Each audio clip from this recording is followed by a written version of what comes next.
Inireklamo ng isang estudyante sa Natividad, Pangasinan ang kanyang guro na nanampal umano sa kanya 2 buwan na nakalilipas. Naghihintay pa rin ang mga magulang ng estudyante ng aksyon mula sa DepEd at sa paaralan. Makibalita tayo kay Joy Segi ng GMA Dagupan.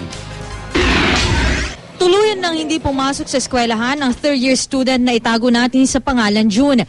Kahiyan daw kasing inabot niya sa kamay ng lalaking guro sa Natividad National High School sa Pangasinan.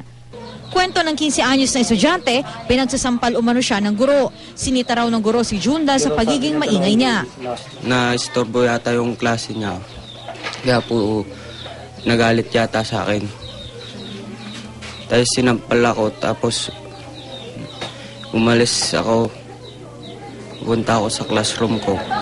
Tapos pagkatapos noon, sinipa niya yung pinto, tapos nanampal na naman po. Ilang beses kanya? 5 beses po.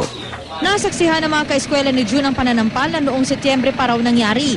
Natakot daw ang biktima na magsumbong sa magulang, kaya mismo ang mga kaeskwela niya ang nagsumbong.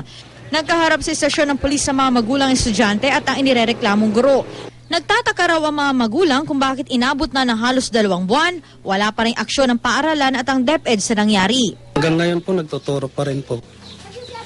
Bali wala pong aksyon yung DepEd din. Yun nga lang po, gusto lang namin mangyari na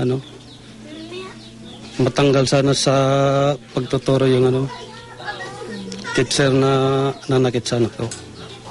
Naman sila nagpa-follow up kung ano man yung complaint nila sa division office.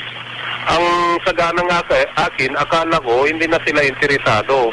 Na kung gusto nilang i-push through, ikawa sila ng written complaint at i-address nila sa ating opisina.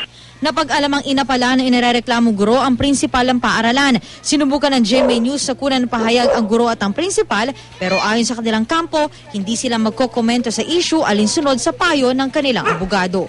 Joy Segi, Nagbabalita, Pilipinas.